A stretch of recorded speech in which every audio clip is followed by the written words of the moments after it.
Hello everyone, welcome back to my YouTube channel Kadyan study zone. और आज हम अपनी 11th क्लास की केमिस्ट्री का chapter number 1 some basic concept of chemistry start करने जा रहे हैं। आई होप आप सब बढ़िया होंगे और स्टार्ट करते हैं एक अमेजिंग सा लेक्चर। ठीक है, तो सबसे पहले हम बात करते हैं कि सम बेसिक कंसेप्ट, केमिस्ट्री के कुछ बेसिक कंसेप्ट के बारे में पढ़ना है। तो केमिस्ट्री एक्चुअली होती क्या है? ठीक है, हमने स्टार्ट कर दी केमिस्ट्री। 10th क्लास तक आपकी केवल एक साइंस होती है जिसमें फिजिक्स, केमिस्ट्री, बायो मिक्स होती हैं। आपको पता नहीं होता कि कौन सा चैप्टर किस सब्जेक्ट का है। लेकिन आप 11th क्लास में आके एक अलग अलग पर्टिकुलर सब्जेक्ट पढ़ते हो, फिजिक्स, केमिस्ट्री, बायोलॉजी, तो आपके अलग अलग सब्जेक्ट हो जाते हैं। तो केमिस्ट्री एक्चुअली होती क्या है? केमिस्ट्री एक ब्रांच है किसकी? साइंस की। Chemistry is a branch of science which deals with, किसके साथ डील करती है, किसके साथ, किसके बारे में बताती है? आपकी कंपोजिशन के बारे में बताती है कि कोई भी कंपाउंड किस कंपोजिशन से बना हुआ है, यानी कि कोई भी कंपाउंड है वो किस चीज से बना हुआ है, उसकी क्या स्ट्रक्चर है। ठीक है, या फिर आपके जो भी कंपाउंड है या फिर कोई भी आपके अराउंड कोई सब्सटेंस है उसके अंदर कोई भी चेंजेस होता है, केमिकल चेंज होता है, तो वो किस बेसिस पर हुआ है। ठीक है, उस केमिकल चेंजेस में रिएक्टेंट क्या था, प्रोडक्ट क्या बनता है। ठीक है, और या फिर अगर मैं बात करूं उन पर बेस कुछ लॉज होते हैं वो पढ़ते हैं। ये हमारी केमिस्ट्री है, एक तरह से साइंस का एक पार्ट है बस। ठीक है, इसके बाद हम बात करते हैं कि केमिस्ट्री हमारी यूजफुल कहाँ होती है, क्या क्या केमिस्ट्री के हमारे यूजेस होते हैं। अगर मैं बात करूं सप्लाई ऑफ फूड, यानी कि हमें क्या है, खाना प्रोवाइड करते हैं। सोचोगे खाना, तो केमिस्ट्री का क्या काम जी? पहले क्या होता था कि पॉपुलेशन कम थी, हम जो अनाज वगैरह, फसल वगैरह उगाते थे उसमें थोड़े में भी काम चल जाता था। बट आजकल क्या है, पॉपुलेशन बहुत ज्यादा हो गई है और हमारे पास अब आज हम देखते हैं क्या, डिफरेंट डिफरेंट टाइप की यानी कि वैरायटी ऑफ फूड हमारे आज के टाइम में प्रोवाइडेड है। अलग अलग टाइप की फसलें प्रोवाइडेड हैं। ठीक है, तो वो किसके कारण हुई? केमिस्ट्री के कारण हुई। कुछ ना कुछ उसमें हाइब्रिडाइज कराया, उसमें बायोलॉजी का कंसेप्ट यूज है, यानी कि साइंस की देन है। फिर अगर मैं केमिस्ट्री की बात करूं किस तरह से, फिर हम उसमें केमिकल फर्टिलाइजर्स यूज करते हैं अपनी फसल को बचाए रखने, पेस्टिसाइड्स यूज करते हैं। ठीक है, तो हमारी ये चीजें होती है जो हमारी फसल को बचाए रखती हैं और प्रोडक्शन बढ़ाने में हेल्पफुल होती है। ठीक है, इसके बाद मैं अगर कहूं मेडिकल फील्ड में, मेडिकल फील्ड की अगर हम किस तरह से बात कर सकते हैं, जैसे हम अपनी टैबलेट्स लेते हैं, ड्रग्स लेते हैं, कोई भी बीमारी होती है, अगर हमें पेन है, ठीक है, या हमें कहीं पे चोट लगी है, घाव पर लगाना, एंटीसेप्टिक लगा दी। ठीक है, या फिर अगर मैं बात करूं एनेस्थेटिक्स होते हैं, यानी कि जब आप सर्जरी करते हैं तो एनेस्थीसिया दिया जाता है, यानी कि आपको बेहोश करने के लिए दी जाती है। ऐसे एनाल्जेसिक्स होगी, ठीक है, ट्रैंक्विलाइजर्स होगी, एंटीबायोटिक्स होगी, तो बहुत सी ऐसी एंटीहिस्टामिन्स होगी। और अगर मैं बात करूं एंटासिड्स होगी, एंटासिड की जो आपकी पेट दर्द या गैस वगैरह के टाइम पे दी जाती है। गैस वैसी गैस नहीं, केमिकल केमिस्ट्री वाली गैस नहीं, यानी जो कि पेट में जो गैस बनती है उसके लिए। तो अगर मैं बात करूं तो ये हमारी केमिस्ट्री की, जिसके अभी एज अ फ्यूल यानी कि प्रोडक्शन वगैरह के लिए भी यूज करते हैं, यानी कि हमारा जो फ्यूल होते हैं पेट्रोल, डीजल, पेट्रोलियम, ये भी हमारी किसकी कंपोजिशन होती है? ये हमारी carbon and its compound 10th class में एक चैप्टर था, 4th।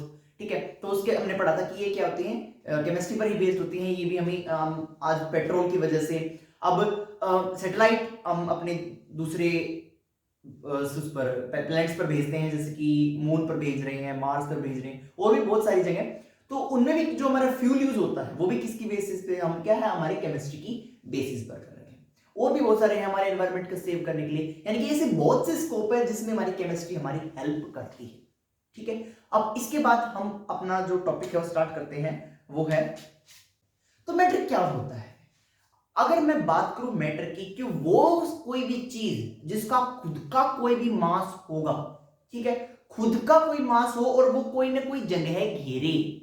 ठीक है, अगर जैसे मैं अगर बात करूं ये मार्कर की, इस मार्कर का खुद का एक मास है और ये कोई भी, अगर मैं कहीं पे भी रख दूंगा, अगर मैंने इसको यहां रख दिया तो इसका मास है और ये कोई ना कोई जगह घेर रहा है।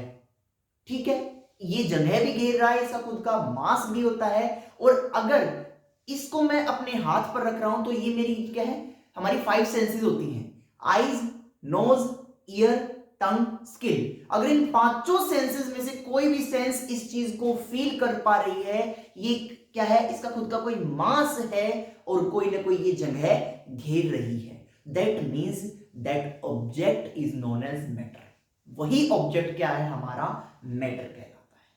क्लियर है? सीधी बात है, यानी वो चीज जो कोई जगह घेरेगी और जो खुद का कोई मास होगा जिसका, ठीक है, वो हमारा क्या कहलाएगा, मैटर कहलाएगा। अब मैं अगर मैटर की क्लासिफिकेशन करूं तो मैटर की क्लासिफिकेशन दो पार्ट्स में हो सकती है। पहली हमारी होती है केमिकल क्लासिफिकेशन, क्या होगी, सॉरी फिजिकल, या चलो ठीक है केमिकल क्लासिफिकेशन कर लेते हैं पहले, केमिकल क्लासिफिकेशन, और इसके बाद आ जाती है हमारी फिजिकल क्लासिफिकेशन। क्या होती है, फिजिकल क्लासिफिकेशन। अब फिजिकल क्लासिफिकेशन के बारे में हमने पढ़ चुके हैं पहले, ठीक है। इसमें क्या क्या आती है हमारी, सॉलिड, क्या क्या आती है इसमें, सॉलिड, लिक्विड एंड गैस, तीन हमारी स्टेट्स आती हैं, स्टेट्स ऑफ मैटर बोलते हैं हमारी इसको, क्या होती हैं, सॉलिड, लिक्विड एंड गैस।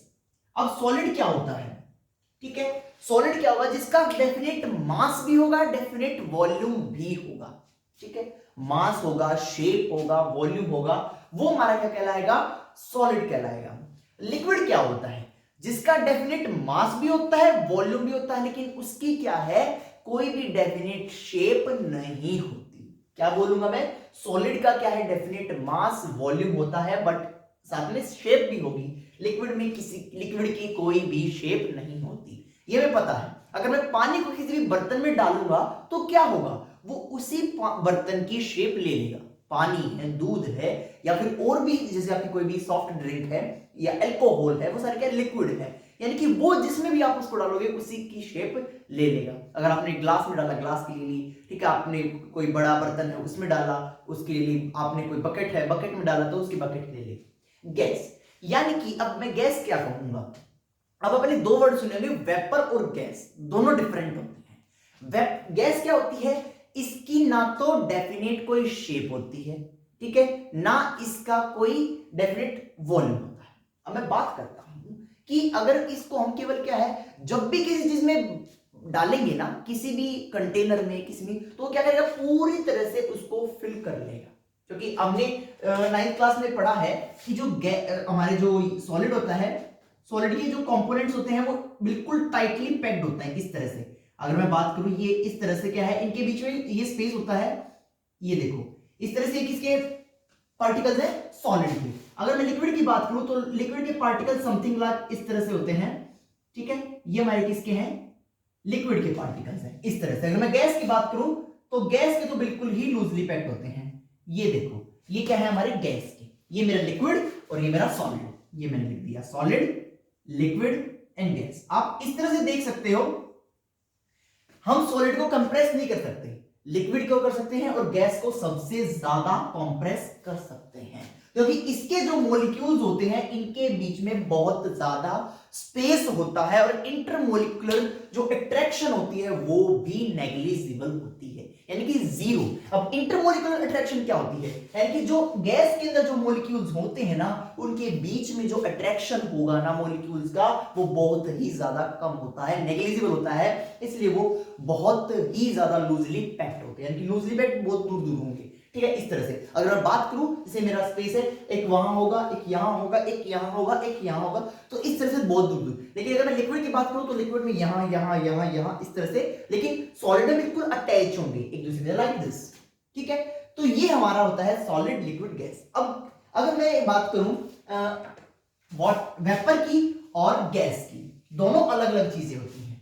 कैसे, हम वेपर को गैस बोल सकते हैं लेकिन गैस को वेपर नहीं बोल सकते, वेपर को गैस बोल सकते हैं बट गैस को वेपर नहीं बोल सकते। ऐसा क्यों, अगर मैं बात करूं वेपर की, वेपर कब बनती है, जब कोई भी लिक्विड स्टेट गैस में ट्रांसफॉर्म होती है तब वेपर बनती है। लाइक अगर पानी को मैं गर्म करूंगा ना, तो जो भाप उठेंगी वो वेपर होंगी, वाटर वेपर। बट अगर मैं गैस की बात करूं, क्लोरीन गैस, वो गैसियस स्टेट है, वेपर नहीं है।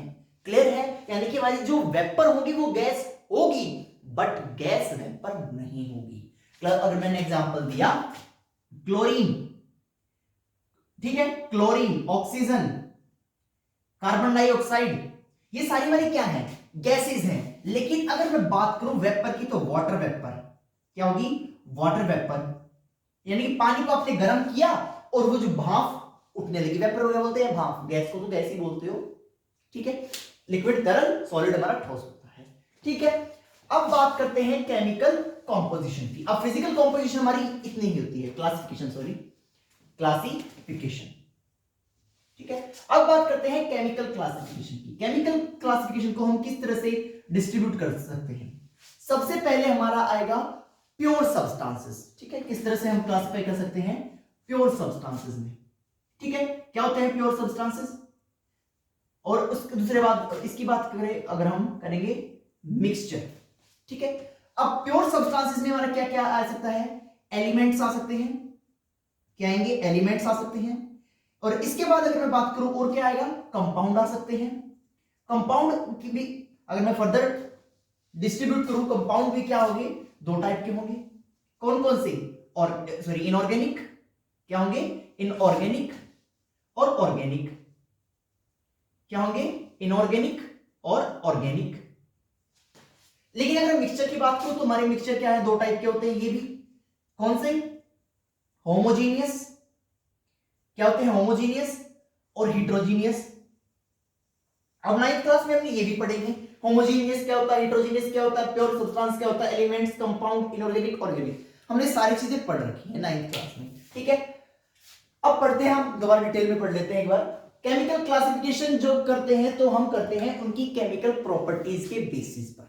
ठीक है, केमिकल यानी कि उसके जो अंदर केमिकल प्रॉपर्टीज है उनके बेसिस पर, फिजिकल यानी कि जो बाहरी जो फिजिकल अपीयरेंस होती है, बाहर की जो रूपरेखा होती है, उसी के बेसिस पर जो हम मैटर का क्लासिफिकेशन करेंगे वो हमारा होता है सॉलिड, लिक्विड और गैस। यानी कि बाहर से वो इतना ही दिख रहा है भाई, उससे ज्यादा मेरे को नहीं दिख रहा कुछ उसमें अलग। ठीक है, बस सॉलिड दिख गया कि यहाँ पे वो ठोस है, जगह घेर रहा है, उसकी एक फिक्स शेप है, वॉल्यूम है, मास है। ठीक है, लिक्विड में ऐसा है कि उसकी शेप नहीं है, ना उसकी ना शेप है ना वॉल्यूम। ठीक है, तो इन जितने भी आप डालोगे वो क्या है? पूरे कंटेनर को फिल कर लेगा। गैस ऐसी होती है। क्लियर है कि उसके जो हमारे पार्टिकल्स होते हैं वो बहुत ही ज्यादा लूजली पैक होते हैं। अब बात करते हैं प्योर सब्सटेंस। ठीक है, प्योर सब्सटेंस क्या होते हैं? जो कि केवल एक सिंगल एटम या एलिमेंट या फिर एक सिंगल पार्टिकल की कंपोजिशन के साथ बना होगा। ठीक है, यानी कि जो उसकी प्रॉपर्टीज होंगी वो आइडेंटिकल होंगी। ठीक है, उसकी डिफरेंट नहीं होगी। लेकिन मिक्सचर क्या है? वो बहुत सारे पार्टिकल से मिलकर बना हुआ होगा, उसको क्या बोलेंगे? मिक्सचर। ठीक है, अगर एक छोटे से एग्जांपल में बात करूं, पानी मेरा सिंपल पानी है, पानी के अंदर और कुछ मैंने ऐड नहीं किया तो मेरा प्योर सब्सटेंस बोल सकते हैं।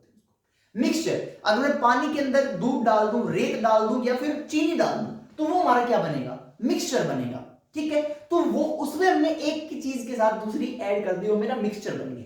अब बात करते हैं प्योर सब्सटेंस की।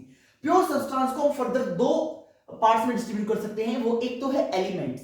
एलिमेंट्स क्या होती हैं? एलिमेंट्स सब्सटेंस की सबसे छोटी यूनिट होती है जिसको हम फर्दर डिवाइड नहीं कर सकते, यानी कि वो केवल एक ही एलिमेंट यानी कि एक ही एटम का कंपोजिशन होगा, उसको क्या बोलेंगे? हम एलिमेंट बोलेंगे।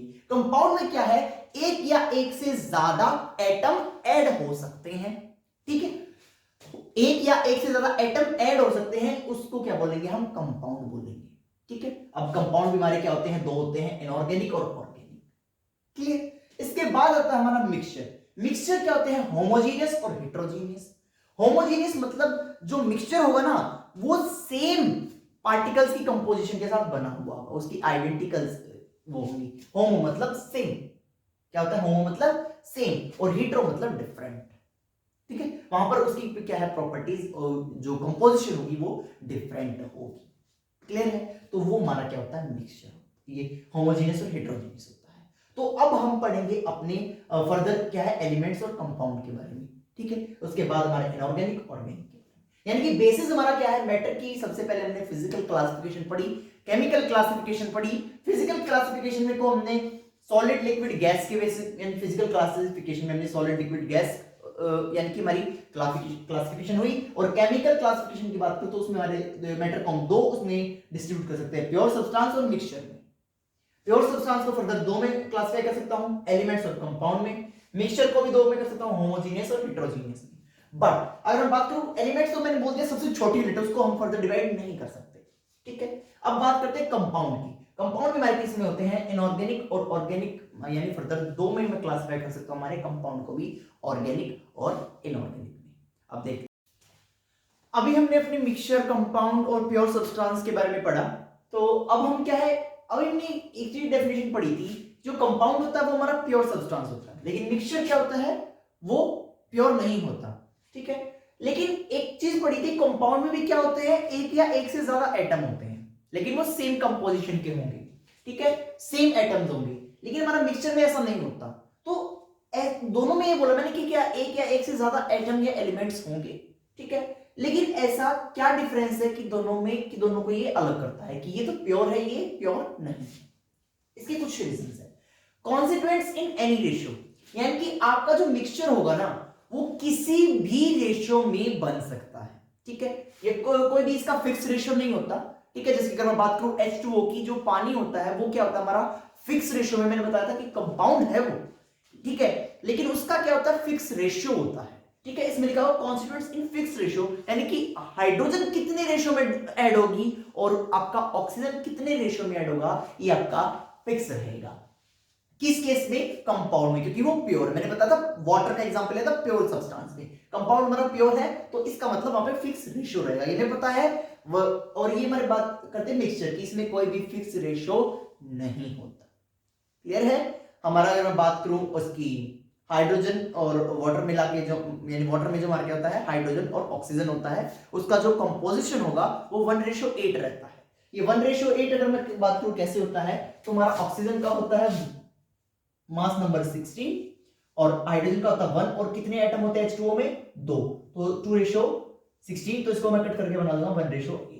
तो ये हमारा क्या होता है, वाटर की कंपोजिशन का रेशियो होता है। हमारा जो वाटर बनेगा ना वो हमेशा इस रेशियो में बनेगा, इसके अलावा किसी भी रेशियो में नहीं बनेगा। इससे रेशियो अगर अलग होता है तो आपका कंपोजिशन वाटर नहीं होगी, ठीक है।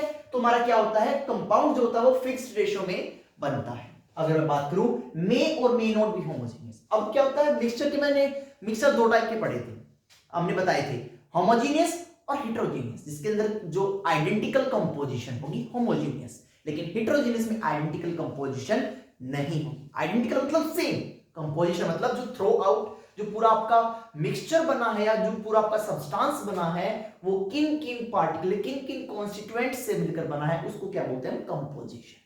क्लियर है, इतना करते हैं। अब ये क्या होता है, ये होमोजेनियस हो भी सकता है और हेटेरोजेनियस भी हो सकता है, यानी इसने उत्तर तो बोला मे और may not be homogeneous, homogeneous हो भी सकता है और होमोजेनियस नहीं भी हो सकता, बट हमारा जो कंपाउंड होगा वो हमेशा होमोजेनियस ही होगा। ये मैंने अभी बोला है किस तरह से, यानी कि जो हमारे कंपाउंड होते हैं ना, कंपाउंड में क्या होता है, एक ही टाइप का एलिमेंट यूज होता तो एक से ज्यादा है, लेकिन वो एक ही टाइप का एलिमेंट यूज होता है, बट मिक्सचर में ऐसा नहीं होता। ये मैंने एग्जांपल पीछे दिया था, क्लियर है। ये एलिमेंट्स यानी कि एक ही टाइप के एलिमेंट्स हमारे कंपाउंड में यूज होंगे, बट इसमें ऐसा कुछ नहीं होता, क्लियर है। इस वाटर में मैंने दूध डाल दिया, वो हमारा क्या बनेगा, हेटेरोजेनियस बन जाएगा, ठीक है। अब ये होमोजेनियस हो भी सकता है, नहीं भी हो सकता। फिर बात करा प्रॉपर्टीज बिटवीन कॉन्स्टिट्यूएंट्स। अब मेरे मिक्सचर की बात करें, मिक्सचर में क्या होती है, होमोजेनियस भी हो सकता है, होमोजेनियस नहीं भी हो सकता। तो हमारी जो प्रॉपर्टी बनेगी ना मिक्सचर की, वो किसके बेसिस पे बनेगी, वो हमारे कॉन्स्टिट्यूएंट्स के बेसिस पे बनेगी। जो जो मैंने उसमें यूज किया है अपना सब्सटेंस में, जो जो पार्टिकल यूज किए हैं, वो हमारी प्रॉपर्टी उनके बेसिस पे बनेगी। क्यों, क्योंकि हमारे अलग अलग अलग अलग पार्टिकल यूज कर रहे हैं हम, किसमें, मिक्सचर में। आपने सब्जी बनाई, अगर मैं खाली एक गाजर की सब्जी बना दूं, गाजर आलू मटर मिक्स करके एक सब्जी बना दूं, तो वहां पर उस सिचुएशन में क्या होता है, यानी कि आप गाजर की सब्जी अलग खाओगे, ठीक है, और आपने सभी सब्जियां मिक्स वेज बना दी, सभी सब्जियां मिक्स करके, तो उसका टेस्ट अलग होगा, ठीक है। यानी कि अगर आप 10 चीजों को एक साथ मिलाकर रखोगे तो किस उनका क्या है, अलग अलग टेस्ट आएगा, अलग अलग टेस्ट देगी वो चीज, लेकिन सिंगल चीज तो अकेले ही काम करेगी, ठीक है। तो in the same way properties क्या होंगी, इसमें अलग अलग टाइप के क्या है, कॉन्स्टिट्यूएंट्स होते हैं, तो प्रॉपर्टीज इन कॉन्स्टिट्यूएंट्स के बेसिस पर होगी, इनके बिटवीन होगी। बट इनमें क्या होते हैं, डिफरेंट होती कॉन्स्टिट्यूएंट्स। क्यों होगा भाई, क्योंकि क्या है, आदमी तो सारे सेम ही है। अगर मैंने 10 आदमी एक साथ, अब मैंने सपोज करो, चलो आदमी का छोड़ देते, एक सब्जी का एग्जांपल ले लेते हैं। अब मैंने एक कुकर में बनाई, यानी कि एक कुकर में बना दी एक गाजर की सब्जी, दूसरे कुकर में बना दी 10 गाजर की सब्जी, और मैंने तीसरे कुकर में बना दी 20 गाजर की सब्जी। सब्जी तो सेम ही है, सब्जी क्या होगी, सेम ही है, बस मैंने क्या है क्वांटिटी तो चेंज की है, इन द सेम वे क्या हो प्रॉपर्टीज डिफरेंट होगी। भाई कॉन्स्टिट्यूएंट्स तो उसमें सेम ही डला है, बस क्या होगी उसका वो बढ़ गया यानी क्वांटिटी बढ़ गई। इन द सेम वे ये है कि कॉन्स्टिट्यूएंट तो सेम है तो क्या होगी प्रॉपर्टीज वहां पर अलग बन जाएगी। क्लियर है, क्योंकि वो क्या है मैंने उसका जो कंपाउंड का यानी कि हमारी उस क्वांटिटी का जो मैंने इंक्रीमेंट किया है उसके बेसिस पर। क्लियर है। अब बात करते हैं कॉन्स्टिट्यूएंट्स कैन बी सेपरेटेड। ठीक है, यानी कि जो हमारे मिक्सचर होते हैं उसको मैं आसानी से सेपरेट कर सकता हूं। जैसे अगर मैं बात करूं पानी के अंदर मैंने रेत डाल रखा है, मैं उसको आसानी से सेपरेट कर सकता हूं कि रेत क्या कुछ टाइम बाद नीचे बैठ जाएगा, मैं पानी को अलग कर दूं नीचे रेत रह जाएगा। ठीक है, जनरली ये एक्सपेरिमेंट आप घर पे भी कर सकते हो, किसी भी बाल्टी में किसी भी ग्लास में आप क्या है रेत डालो और उसको देखो कि कुछ टाइम बाद वो रेत क्या है, पहले तो आप उसको अच्छे से घुमाओ, घोलने की कोशिश करो, नहीं घुलेगा, कुछ टाइम बाद वो नीचे बैठ जाएगा। ठीक है, तो उसको हम आसानी से सेपरेट कर सकते हैं कुछ मैकेनिकल मींस के द्वारा, कुछ आसान से तरीकों के द्वारा, बट हमारा जो कंपाउंड होता है वो आसानी से सेपरेट नहीं हो सकता। क्लियर है। इसके बाद अगर बात करूं formed due to physical change, जो हमारा मिक्सचर बनेगा वो फिजिकल चेंज से बनेगा। फिजिकल चेंज मैंने बताया था कि जो रिवर्सिबल होता है। आपने किसी भी कागज को फोल्ड किया, एक मिनट, ये मैंने मार्कर ले लिया, ये मेरा मार्कर, मैंने इसको खोला, पहले क्या था इसके ऊपर कैप थी, अब कैप मेरे दूसरे हाथ में है, तो इसका मतलब ये क्या है फिजिकल चेंज है। कैसा फिजिकल चेंज है? Reversible. I can put this cap on this marker, मैं दोबारा से इस कैप को इस मार्कर के ऊपर लगा सकता हूं, मेरा मार्कर वैसा ही बन गया, मैंने फिर से लगा दी, हटा दिया, फिजिकल चेंज, वापस से लग गया। लेकिन अगर मैं किसी भी कागज को जला दूं, आग लगा दूं, तो क्या बनेगी? राख बनेगी।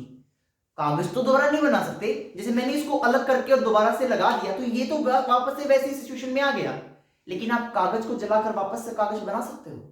नहीं। तो ये हो जाएगा हमारा फिजिकल चेंज, और कागज का जलना क्या होगा?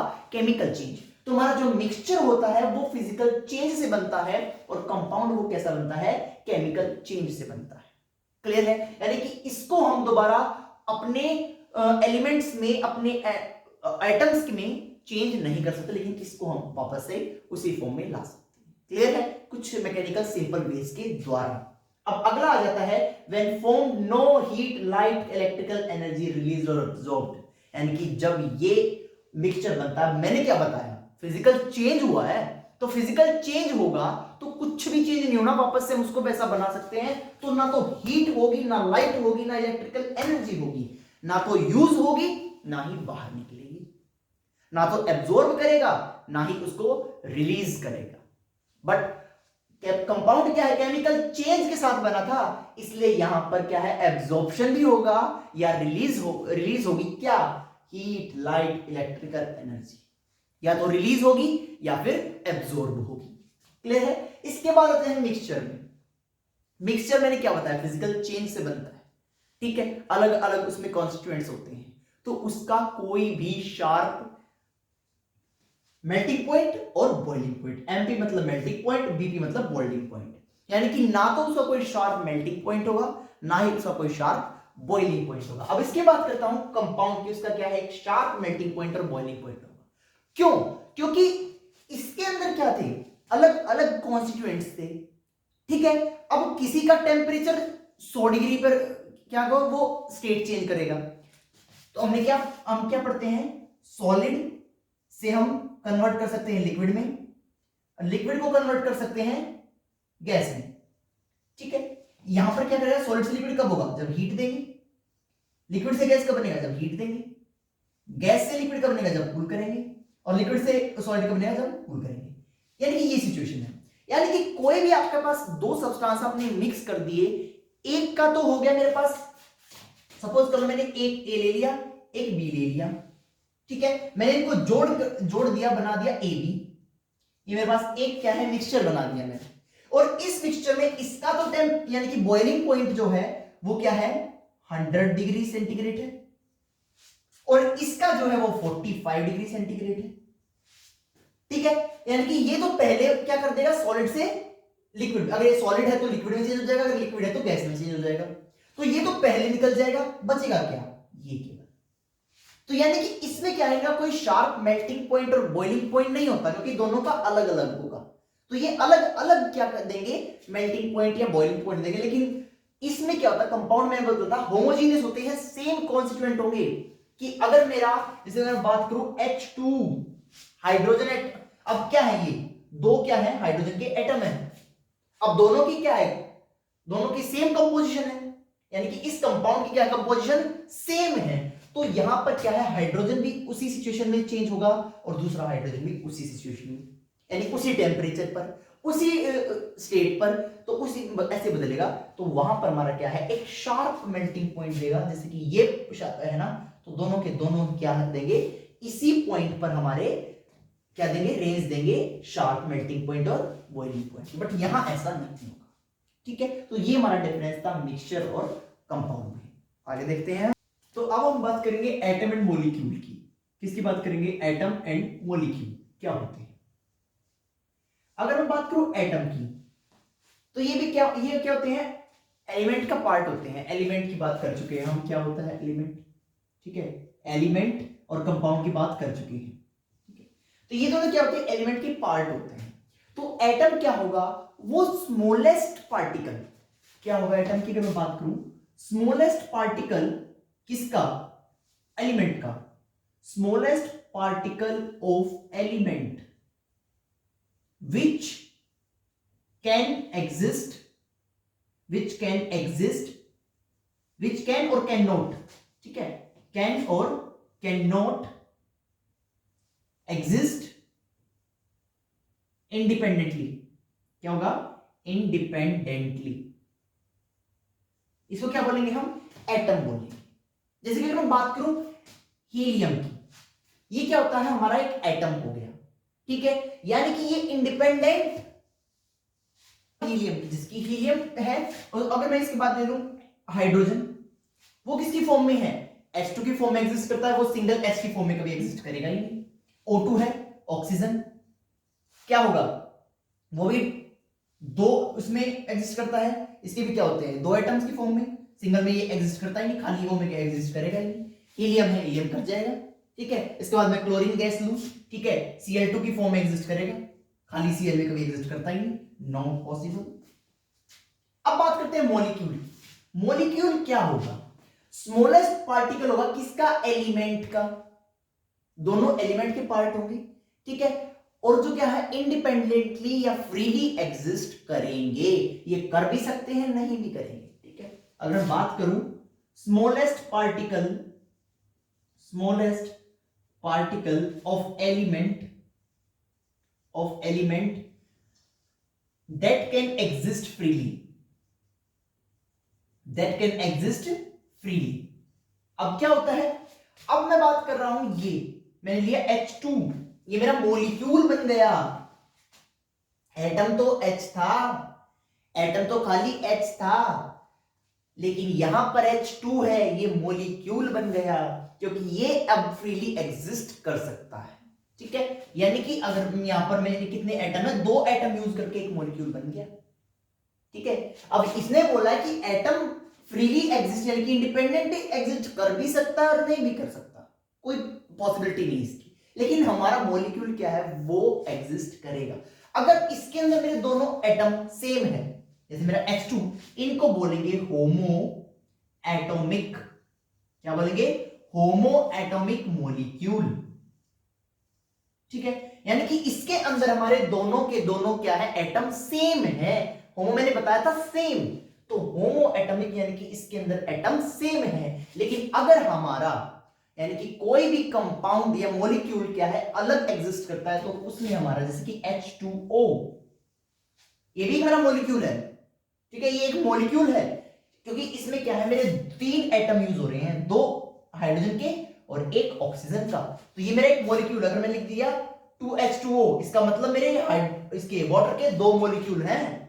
याद रखना, मॉलिक्यूल क्या होता है, एटम क्या होता है, एलिमेंट क्या होता है, ठीक है। तो ये तीनों चीजें कंफ्यूजिंग होती हैं। अगर मैंने ये लिखा है तो ये मेरा एक तरह से मॉलिक्यूल है जिसके अंदर दो एटम यूज हो रहे हैं, ये मेरा एक कंपाउंड बन गया। और ये एक कंपाउंड है, हमारे इस कंपाउंड के ये 2 मॉलिक्यूल हैं। इस 2 को मैं अगर मैं इस 2 को यहां की बजाय यहां पीछे लिख दूं, अगर मैं इस H2O में H2O लिखा मैंने, इसको मैं यहां ब्रैकेट लगा दूं, नीचे लिख दूं 2, इट मींस यहां पर भी इस वाटर के कितने 2 मॉलिक्यूल्स हैं।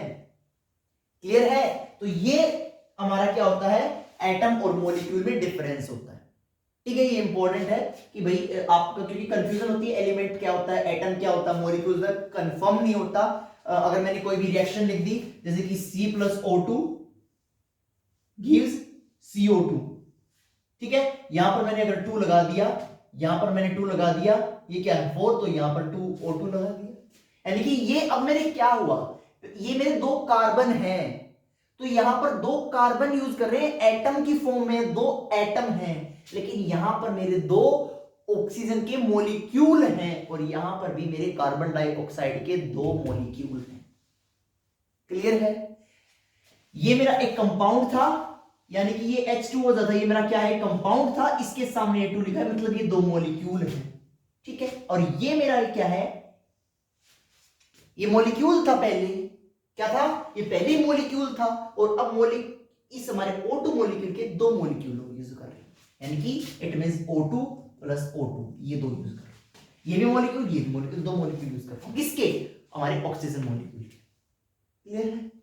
याद रखना, ये बहुत इंपॉर्टेंट चीज है। ओके, अब देखते हैं हमारी फिजिकल प्रॉपर्टीज और केमिकल प्रॉपर्टीज क्या होती हैं। ठीक है, अभी हम पढ़ेंगे फिजिकल प्रॉपर्टी और केमिकल प्रॉपर्टी। फिजिकल प्रॉपर्टी क्या होती है, वो प्रॉपर्टी कैन बी मेजर्ड, यानी कि जो कि मेजर की जा सके, can be measured without changing, क्या करें, without changing, without changing composition of the substance, composition of the substance। अगर जैसे कि मैं बात करूं मास, वॉल्यूम, ठीक है, डेंसिटी, ठीक है, ये हमारी क्या है, फिजिकल प्रॉपर्टीज आती है। केमिकल प्रॉपर्टी में जिसमें क्या होगा, केमिकल चेंज होगा, ठीक है, और जो केमिकल चेंज होगा उसके कारण ये क्या होगी, क्वांटिटेटिवली मेजर की जाएगी। ठीक है, अब बात कर, ये हमारी होगी फिजिकल प्रॉपर्टी, होगी केमिकल प्रॉपर्टीज होगी। अब इसके बाद करते हैं हम फिजिकल क्वांटिटी की बात करते हैं। क्या बात करते हैं, फिजिकल क्वांटिटी। फिजिकल क्वांटिटी क्या होती है, वो क्वांटिटी, यानी कि जो फिजिकल क्वांटिटी क्या बोलेंगे, वो क्वांटिटी जो कि मेजर की जा सकती है किसके दौरान, या फिर मेजर्ड व्हेन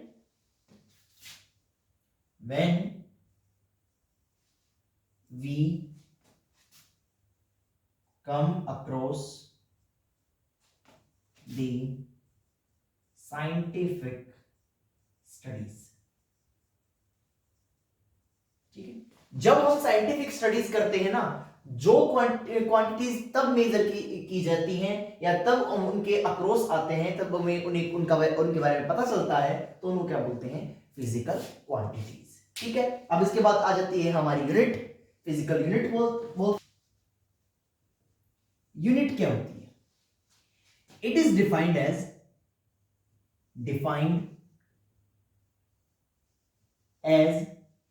किसमें, standard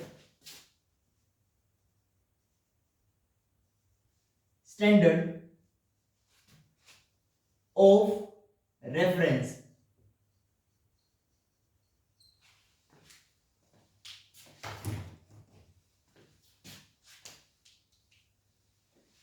standard of reference chosen. ठीक है, यानी कि इट इज डिफाइंड, किसको, यूनिट को किस तरह डिफाइन करेंगे, standard of reference chosen to measure any physical quantity. यानी कि फिजिकल क्वांटिटी मैंने क्या बताई, कि फिजिकल क्वांटिटी वो होती है जब हम साइंटिफिक स्टडीज करते हैं, तब हमें जिनके बारे में पता लगता है, वो हमारी क्या होती है, फिजिकल क्वांटिटीज होती है। यूनिट क्या होती है, यूनिट को हम इस तरह से डिफाइन कर सकते हैं जैसे कि स्टैंडर्ड ऑफ रेफरेंस, जब हम किसी भी उसको रेफरेंस लेके चलते हैं किसी भी फिजिकल क्वांटिटी को मेजर करने के लिए, तो उसको क्या बोलते हैं, हम यूनिट बोलते हैं। ठीक है, एक कॉमन यूनिट होगा, कॉमन यूनिट जिसे बोलते हैं हम एसआई यूनिट। इसकी फुल फॉर्म होती है इंटरनेशनल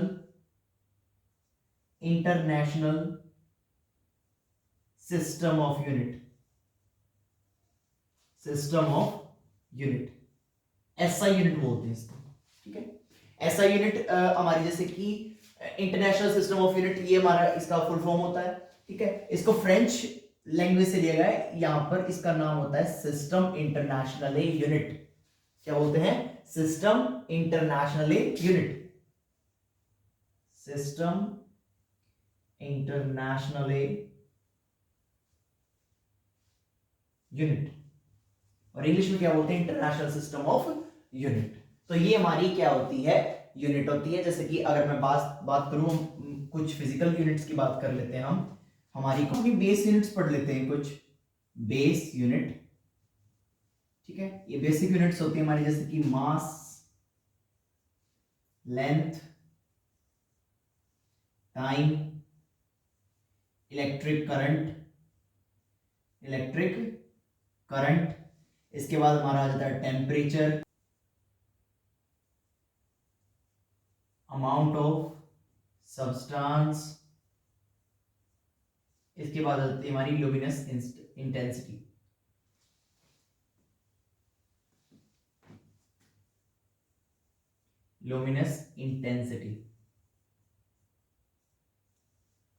ठीक है, ये हमारी क्या है, बेस यूनिट्स है। मास को हम m से डिनोट करते हैं, लेंथ को हम l से करते हैं, टाइम को t से करते हैं, टेम्परेचर को कैपिटल T से करते हैं। ठीक है, इलेक्ट्रिक करंट को हम I से करते हैं। इसके बाद हमारा अमाउंट ऑफ सब्सटेंस है, इसको स्मॉल n से करते हैं, और ल्यूमिनस इंटेंसिटी जो, ठीक है, तो ये हमारी है। इसकी जो हमारी यूनिट होती है मास की क्या होती है, किलोग्राम होती है। क्या होती है, किलोग्राम होती है। लेंथ की क्या होती है, मीटर होती है।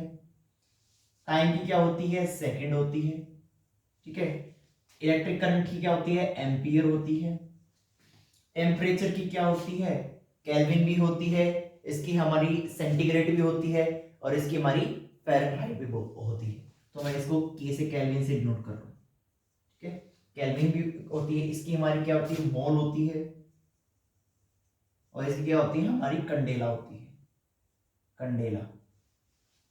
ठीक है, किलोग्राम को केजी, मीटर को एम, सेकंड को एस, एम्पियर को कैपिटल ए, केल्विन को के, मोल को MOL, और कंडेला को D। ठीक है, तो ये हमारी क्या है, ये हमारी बेस यूनिट्स है। अब इसकी होती मास की m, लेंथ को l से, टाइम को स्मॉल t से, इलेक्ट्रिक करंट को I से, टेम्परेचर को T से, कैपिटल T से, अमाउंट ऑफ सब्सटेंस को स्मॉल n से, ल्यूमिनस इंटेंसिटी को IV से। अब मास की यूनिट होती है हमारी, ये मैं यूनिट लिख देता हूं ऊपर, ये हमारी क्या है, यूनिट है। ये हमारी क्या है, ये इनकी यूनिट है। ठीक है, और वो इनकी क्या है, सिंबल है। किलोग्राम, मास की क्या होगी, किलोग्राम होगी, लेंथ की क्या होगी, मीटर होगी, टाइम की क्या होगी, सेकंड, इलेक्ट्रिक करंट की एम्पियर, टेम्परेचर की केल्विन, अमाउंट ऑफ सब्सटेंस की मोल, और ल्यूमिनस इंटेंसिटी की हमारी कंडेला। ठीक है, ये हमारी बेस यूनिट्स है। अब आगे मेजरमेंट पढ़ लेते हैं एक बार। जो हमारा टेम्परेचर होता है, मैंने टेम्परेचर की यूनिट क्या बताई थी, हमारी केल्विन बताई थी। ठीक है, हमारी केल्विन के साथ साथ हमारी क्या होती है, डिग्री सेंटीग्रेड भी होती है, डिग्री केल्विन भी होती है, और डिग्री फ़ारेनहाइट भी होती है। ठीक है, केल्विन में डिग्री नहीं होता, सॉरी। ठीक है, तो ये होती है। अगर मैं बात करूं, मेरे पास अगर केल्विन में है, तो केल्विन से मैं कैसे कन्वर्ट करूंगा सेंटीग्रेड में, तो मैं जितना मेरा सेंटीग्रेड में है उसमें से मैं 273 माइनस कर दूंगा, सॉरी प्लस करना है, क्योंकि मेरे को केल्विन में निकालना है। केल्विन में निकालना होगा तो प्लस 273 कर दूंगा, और अगर केल्विन में दिया हुआ है, सेंटीग्रेड में निकालना है, तो मेरा क्या हो जाएगा, माइनस हो जाएगा। Kelvin minus 273। ठीक है, अगर मैं बात करूं फ़ारेनहाइट की, तो अगर मेरा फ़ारेनहाइट में दिया हुआ है तो इसको हम क्या करेंगे 9/5 और जितना डिग्री सेंटीग्रेड में दिया हुआ प्लस में 32 कर देंगे। इस तरह से हम अपने टेम्परेचर को चेंज कर सकते हैं, ये हमारा फॉर्मूला होता है। ठीक है, अगर मेरा केल्विन में दिया है तो 2, अगर मेरा सेंटीग्रेड में दिया है और केल्विन में बदलना है तो 273 प्लस कर देंगे, और सेंटीग्रेड में बदलना है और केल्विन में दिया हो तो माइनस 273 कर देंगे। अगर मेरा फ़ारेनहाइट में है, ठीक है, और मुझे निकालना, सॉरी सेंटीग्रेड में निकाल दिया हुआ है और फ़ारेनहाइट में निकालना, तो ये वाला फॉर्मूला हम लगा देंगे। यहाँ पर क्या है, अगर इसमें अगर मेरा सेंटीग्रेड मेरा दिया हुआ 25 डिग्री सेंटीग्रेड दिया हुआ है, तो इसको मैं किस तरह से निकाल सकता हूँ, इज इक्वल टू 9/5 और ये होगा मल्टीप्लाई बाय 25, 9/5 इंटू 25 प्लस 32, ये बन गया कट के 5, 9 5 45, 45 और 32, 45 प्लस 32, तो 77 डिग्री ये कितना आ जाएगा, फ़ारेनहाइट आ जाएगा। ये हमारा फ़ारेनहाइट में आंसर आ जाएगा। ठीक है, इस तरह से हम अपने टेम्परेचर को निकाल सकते हैं। अगर मैं वॉल्यूम की बात करूं तो वॉल्यूम को कैसे कर सकते हैं, अगर मेरा वॉल्यूम क्या है, अगर मेरा कोई भी अमाउंट है वो लीटर में दी गई है, तो मैं इस तरह से इसको लिख सकता हूँ 1 मिलीलीटर होता है, सॉरी 1000 मिलीलीटर होता है, और 1000 millilitre is equal to 1 millilitre is equal to 1 centimetre cube. ठीक है, तो इसको मैं क्या लिख सकता हूं, 1 litre is equal to 1000 centimetre cube भी लिख सकता हूं। इस तरह से इसको हम चेंज कर सकते हैं। और एक हमारा जो वेट होता है, वेट हमारा क्या होता है, केजी में होता है।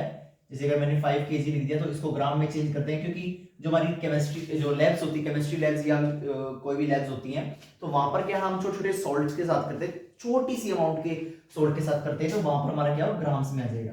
तो कोई भी ग्राम है तो उसमें क्या हो जाएगा, 1000 से मल्टीप्लाई कर देंगे, कि जितना भी ग्राम मतलब जितना किलोग्राम उसकी 1000 से मल्टीप्लाई कर देंगे। ठीक है, तो हमारी वैसे भी अमाउंट क्या है, ग्राम्स में होती है, तो 1 ग्राम ले ली, हाफ ग्राम ले ली, 2 ग्राम ले ली, तो ग्राम्स में हम लगते हैं, तो ज्यादा बड़ी अमाउंट लेते ही नहीं। तो अब पढ़ते हैं आगे। तो अब हम क्या है, अपनी कॉमन फिजिकल यूनिट्स देख लेते हैं जो हम जनरली यूज करते हैं। एरिया की क्या होगी, मीटर स्क्वायर होती है, लेंथ की हमारी मीटर होती है, और वॉल्यूम की हमारी मीटर क्यूब में, मैंने उल्टे लिख दिए, तो वॉल्यूम की हमारी मीटर क्यूब होती है। ठीक है, तो पहले लेंथ आएगा, फिर उसके बाद एरिया आएगा, फिर उसके बाद वॉल्यूम आएगा, फिर उसके बाद डेंसिटी आएगी, जो कि हमारी क्या होती है, किलोग्राम मीटर -3 इनवर्स क्यूब बोल देंगे इसको। फिर हमारी वेलोसिटी की मीटर पर सेकंड, इसको हम इस तरह से भी लिख सकते हैं, इनवर्स भी लिख सकते हैं, मीटर सेकंड इनवर्स, या मीटर पर सेकंड भी लिख सकते हैं। अगली जैसे एक्सेलरेशन है, मीटर पर सेकंड स्क्वायर भी लिख सकते हैं, और इसको मीटर सेकंड इनवर्स भी लिख सकते हैं। अगली आ जाती है फोर्स। फोर्स की क्या होती है, न्यूटन होती है, एन मतलब न्यूटन। और इसको किस तरह से निकाली हमने, फोर्स का जो फॉर्मूला होता था वो होता था हमारा m into A, force is equal to mass into acceleration होता था। तो यहाँ पर क्या है, मास की क्या होती है, kilogram.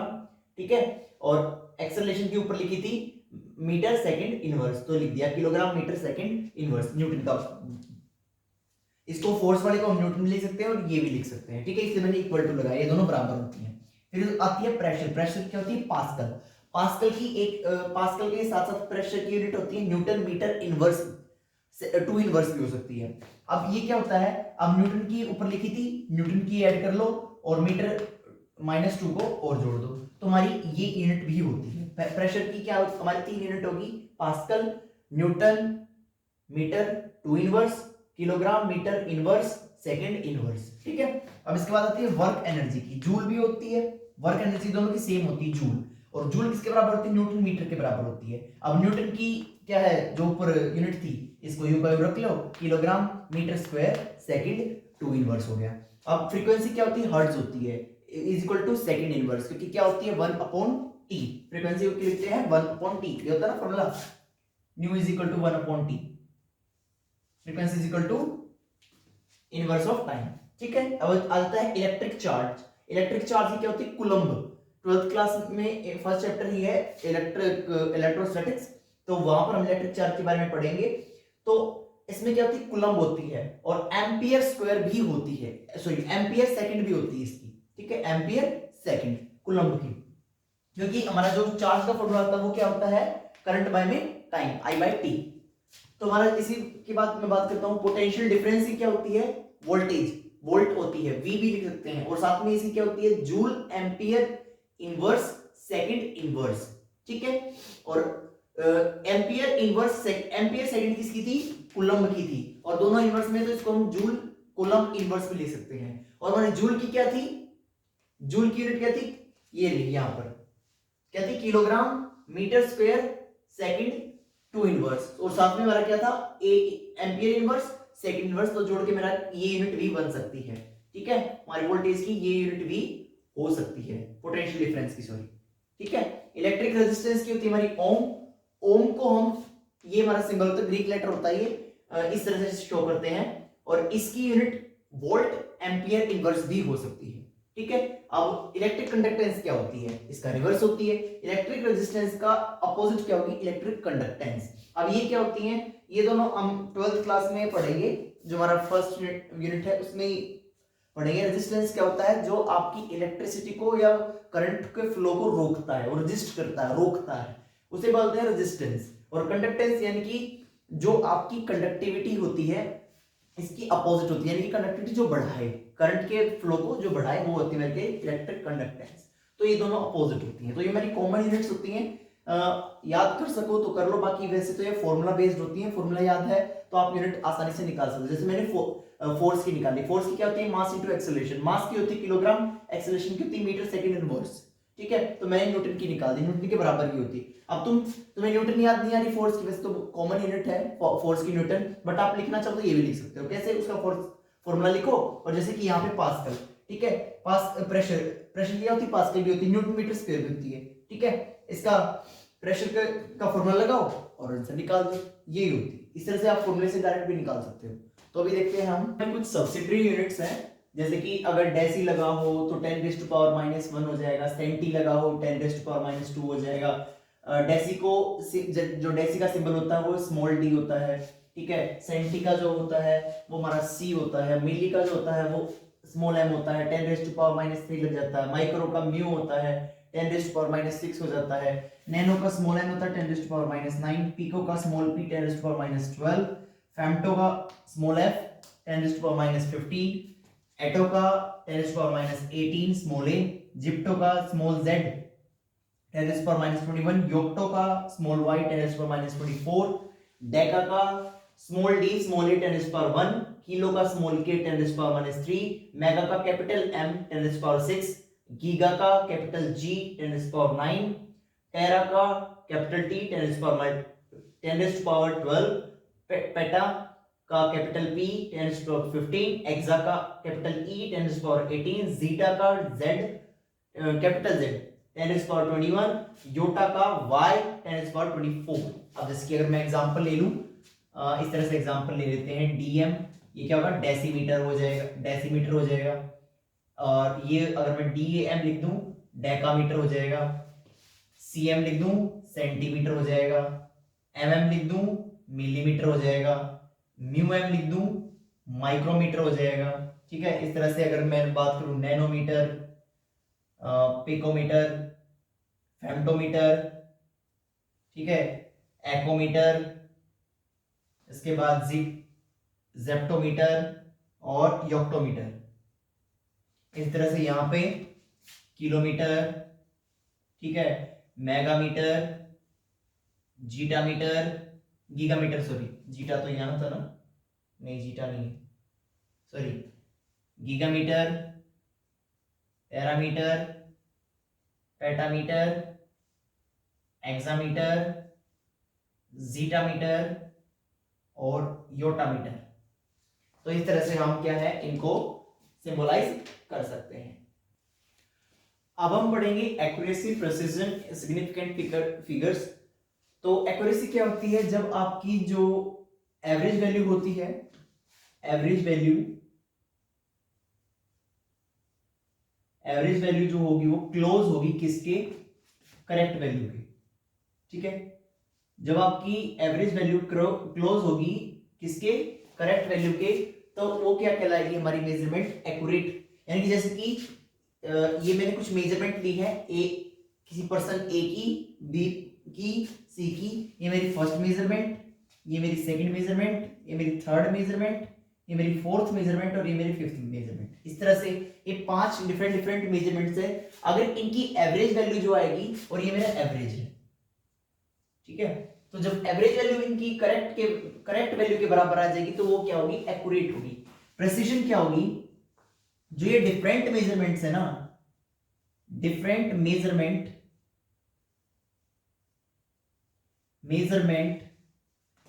Close to each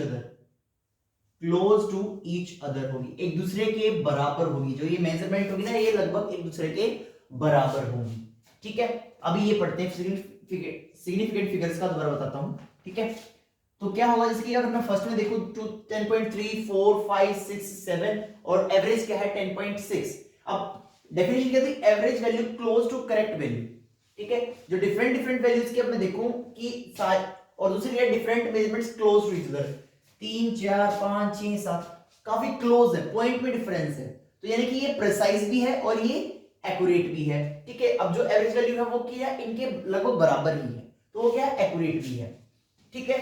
second में क्या है 10, 10.1, 2, 3, 4, ठीक है। अब यहां देखो एवरेज मेरा है 10.2, और अगर मैं सपोज कर लूं इसकी भी क्या है 10.5 ही मान लेता हूं मैं करेक्ट वैल्यू, ठीक है। करेक्ट वैल्यू क्या बनी 10.5 मान, लेकिन ये तो इससे काफी डिफरेंस आ गया ना, एवरेज वैल्यू का भी क्या है, काफी डिफरेंट आ गया, एक दूसरे के तो क्लोज है, एक दूसरे के तो ये सारे क्लोज है, बट जो एवरेज वैल्यू का इनका आया हुआ है वो क्या है, करेक्ट वैल्यू के इतनी क्लोज नहीं है। तो इसका मतलब ये क्या है, एक्यूरेसी नहीं है लेकिन प्रिसिजन इसमें है।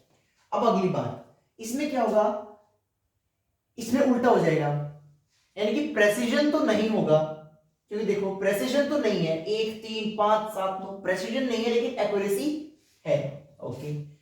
अब इसमें क्या है, ना प्रेसिजन है ना एक्यूरेसी, क्योंकि इसमें देखो 11.3, इसमें बिल्कुल 10 है, 10.8, तो ना तो इसमें प्रेसिजन है ना इसमें एक्यूरेसी है।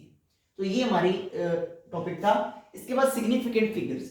अब सिग्निफिकेंट फिगर्स वो होंगी जो हमारी कोई भी डिसीजन में मेजरमेंट ली 14.28, तो इसमें मेरी सिग्निफिकेंट की फिगर क्या होगी, फर्स्ट से लेकर लास्ट डिजिट तक हम गिनेंगे, जितनी भी डिजिट होगी वो हमारी क्या कहलाएगी, सिग्निफिकेंट फिगर्स। तो इसमें कितनी सिग्निफिकेंट फिगर है, 4। अगर मैंने लिया 48.203, इसके अंदर मेरी सिग्निफिकेंट फिगर्स हैं 5। कितनी फिगर है, 5 फिगर, और इसके अंदर 5 फिगर, इसके अंदर 4 फिगर, ठीक है। सिग्निफिकेंट फिगर्स का एक रूल होते हैं, जैसे कि अगर मैं इसको इरेज कर लेता हूं एक बार, अब हम पढ़ लेते हैं। जैसे कि मैंने फर्स्ट बोला कि जितने भी हमारे डिजिट है, जैसे मैंने एग्जांपल लिया था 14.28 ले लेता हूं मैं दोबारा, तो इसमें कितनी फिगर्स है, मेरी 4 फिगर है। तो अगर मेरे इनके बीच में कहीं पे जीरो आएगा ना, तो वो मेरा जीरो इंक्लूड होगा। जैसे अगर मैं 14.408 लिखा, तो ये जीरो इंक्लूड होगा, तो इसमें फिगर्स कितनी बन जाएगी, 5 फिगर, ठीक है। पहला रूल। दूसरा रूल, अगर कोई भी मेजरमेंट है उसके लेफ्ट साइड में कोई भी जीरो आ रही है, जैसे कि मैंने 0.042 लिखा, तो इसमें कितनी फिगर रहेंगी, 2 फिगर रहेंगी, इसमें इधर वाली लेफ्ट साइड वाली नहीं काउंट होगी। थर्ड, अगर मेरी जो फिगर है वो बैक साइड में है, यानी कि जीरो जो है वो इनके पीछे है, बैक साइड में, राइट साइड में, जैसे कि अगर 420, तो इसमें मेरी कितनी फिगर होगी, 3 फिगर, यानी कि जो जीरो है वो राइट साइड में होगा तो वो इंक्लूड होगा, लेफ्ट में होगा तो इंक्लूड नहीं होगा, अगर कहीं सेंटर में होगा ना तो भी वो इंक्लूड होगा, यानी कि नॉन जीरो के बीच में कहीं जीरो एग्जिस्ट करता है तो वो इंक्लूड है। अगर जीरो जो है राइट साइड में है तो वो इंक्लूड नहीं होगा, सॉरी लेफ्ट साइड में है तो इंक्लूड नहीं होगा, राइट साइड में होगा तो इंक्लूड होगा। और एक और है, अगर मेरा जैसे कि 4.28 इंटू 10⁴ अगर इस तरह से एग्जिस्ट कर रहा है तो इसमें ये जीरो है वो एग्जिस्ट नहीं करेगी, यहां पर भी हमारी फिगर कितनी हो जाएंगी, 3 फिगर हो जाएंगी। तो ये रूल है कि यानी कि आपके जो है पॉइंट फर्स्ट डिजिट से लेकर लास्ट डिजिट तक, चाहे वो पॉइंट के पहले है या बाद में है, उन सभी फिगर्स को गिनकर जो आएगा नंबर आएगा वही हमारी क्या होती है, सिग्निफिकेंट फिगर्स होती है, ठीक है। जैसे इसमें 4 है, ये रूल मैंने बताया कि अगर कहीं पे जीरो बीच में आ रहा है तो वो इंक्लूड होगा, सिग्निफिकेंट फिगर्स में इंक्लूड होगा, और अगर 0 हमारा लेफ्ट साइड में आ रहा तो इंक्लूड नहीं होगा, राइट साइड में होगा तो इंक्लूड होगा। और अगर 10 रेज़ टू द पावर इस तरह से n में आ जाए, यानी n into 10 raise to the power n में आ जाए, तो ये सिग्निफिकेंट फिगर में इंक्लूड नहीं होगा, केवल ये होगा। ओके, राउंडिंग ऑफ पढ़ लेते हैं, ठीक है। राउंडिंग ऑफ किस तरह से करते हैं, यानी किसी भी हमारी पॉइंट डेसिमल वाली जो वैल्यू है उसको हम राउंड ऑफ करेंगे तो वो किस तरह से कर देंगे। जैसे कि मैं अब 14.28 वही नंबर ले रहा हूं, तो इसको मुझे एक डेसिमल तक राउंड ऑफ करना है, ठीक है। मैंने एक डेसिमल तक राउंड ऑफ करना है, तो मैं इसको राउंड ऑफ कर दूंगा 14.3। अब ये कैसे हुआ, अगर मेरी जो पॉइंट के बाद 5 या 5 से ज्यादा नंबर होगा, तो अब जैसे 8 है, लास्ट में कितना है 8, तो इसका मतलब है ये एक इंक्रीमेंट हो जाएगा। 5 या 5 से ज्यादा होगा तो वो एक अगले वाले में इंक्रीमेंट हो जाएगा, ठीक है। और अगर ऐसा नहीं है कि अगर कम है तो हमारा इंक्रीमेंट नहीं होगा। अगर इसमें इसकी बात करूं तो यहां पर मेरा 4 है, तो यहां पर क्या होगा, मैंने बोला कि 1 डिजिट तक क्या करो, इसका राउंड ऑफ करो, तो क्या होगा 4 है, 5 से कम है, तो यहां पर राउंड ऑफ नहीं होगा, ये कितना बन जाएगा 14.2 बन जाएगा, ठीक है। जनरली आप करते होगे, अगर आपके 14.5 नंबर आते हैं तो आप क्या बताते हो, उसको 15 बताते हो, ठीक है। लेकिन कभी यानी कि हमेशा क्या करते हो, आधा नंबर को आप लगभग राउंड ऑफ करके बता देते हो कि मेरा राउंड ऑफ क्या है 15 नंबर है, इसी तरह से करते हैं। तो यही हमारा इसमें राउंड ऑफ में होता है कि अगर आपका 0.5 से यानी 5 से ज्यादा है तो उसको एक इंक्रीमेंट कर देते हैं, जैसे आपने यहाँ पे कर देते हैं, एग्जाम्स में करते हैं। 14.5 नंबर है तो 15 बता दिए, 40.5 नंबर है तो 41 है तो 41-42 इस तरह से हम बता देते हैं। तो इन द सेम वे अगर मेरी जैसे कि मैं बात करूं 14.3294, मैंने बोला इस डिजिट को कहां तक इंक्रीमेंट करो, 1 डिजिट तक, तो किस तरह से करोगे, लास्ट तक देखेंगे हम, लास्ट देखेंगे 4 है, नहीं इंक्रीमेंट नहीं होगा, तो ये क्या है, यू का यू, पहले हम इसको 3 डिजिट की बनाएंगे, 3 की बन गया 9 तक, इंक्रीमेंट नहीं हुआ क्योंकि 4 था, इंक्रीमेंट अब ये 9 इंक्रीमेंट होगा 14.33, ठीक है, 3 है, तो अब क्या होगा, तुम्हारा जो फाइनल इंक्रीमेंट होगा वो कितना बन जाएगा 14.3 बन जाएगा। और अगर मैं इसको बोलूं कि 0 डेसिमल तक करो तो इसका इंक्रीमेंट क्या हो जाएगा 14, क्योंकि 0.3, अगर यहां पर 0.6 ये होता 6 होता, अगर मैं इसको यहां पर 6 लेता तो ये क्या इंक्रीमेंट कर देता, ये अप्रोक्सीमेटली यहां पर ये आ जाता 15, ठीक है। तो इस तरह से हम राउंड ऑफ करते हैं। तो अब हमारा जो टॉपिक है राउंडिंग ऑफ सिग्निफिकेंट फिगर्स हो गया है, तो अब एक और टॉपिक है वो देख लेते हैं। अब हम पढ़ेंगे डायमेंशनल एनालिसिस। डायमेंशन एनालिसिस क्या कहता है, जब हम कैलकुलेशन करते हैं तो हम अपनी जब डायमेंशन के साथ फिजिकल क्वांटिटी को भी इंक्लूड करें तो उसको क्या बोलते हैं, डायमेंशनल एनालिसिस। जैसे कि मैं बात करूं 1 सेंटीमीटर में कितना इंचेस होता है, सॉरी अगर मैं बात करूं 1 इंच में कितना सेंटीमीटर होता है, 1 इंच में कितना सेंटीमीटर होता है इज इक्वल टू 2.54 सेंटीमीटर। अगर मैं इसको इसके नीचे ले जाऊं या इसको इसके नीचे ले जाऊं तो समहाउ किस तरह से बनेगा, 1/1 inch upon 2.54 centimetre is equal to 1, ऐसा कुछ बनेगा। या फिर इसको इस तरह से भी बना सकते हैं 2.54 centimetre upon 1 inch is equal to 1, ठीक है। अब एक एग्जांपल ले लेते हैं। मैंने क्या बोला 3 किलोमीटर को मैंने इंचेस में चेंज करना है, तो सबसे पहले मैं क्या करूंगा, मैं 1 किलोमीटर देख लूंगा। 1 किलोमीटर कितना होता है 1000 मीटर, 1 मीटर कितना होता है इज इक्वल टू 1.094 यार्ड, और 1 यार्ड कितना होता है इज इक्वल टू 36 इंच, ठीक है। तो इस तरह से होगा। तो मैंने क्या है इस तरह से फॉर्मुलेशन कर ली, ऐसे ही मैंने लिखा था, इसको इज इक्वल टू 1 बना के कर लेंगे। तो इसको किस तरह से बना सकते हैं हम, 1 kilometre upon 1000 metre is equal to 1000 metre, 1 kilometre is equal to 1, पहले तो ये होगी, ठीक है। अब दूसरी क्या होगी, 1 metre upon 0.1094 yard is equal to 1.094 yard upon 1 metre is equal to 1, और अगली क्या होगी 1 yard upon 36 inches is equal to 36 inches upon 1 yard is equal to 1। ठीक है, अब मैं क्या करूंगा, कितने का चाहिए, 3 किलोमीटर का चाहिए, तो मैं इसकी मल्टीप्लीकेशन कर दूंगा। कैसे, 3 किलोमीटर इंटू में क्या आएगा, ये वाला 1000 मीटर अपॉन 1 किलोमीटर इंटू में, अब क्या करना है मेरे को, ये वाला करूंगा 1.094 यार्ड इंटू 1 मीटर इंटू में क्या करूंगा 36 इंचेस अपॉन 1 यार्ड।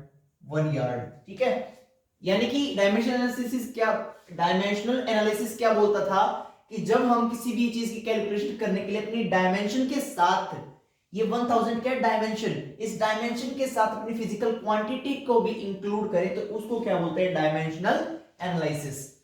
किलोमीटर से किलोमीटर कैंसिल, मीटर से मीटर कैंसिल, यार्ड से यार्ड कैंसिल, तो आंसर किस में आ जाएगा, इंचेस में।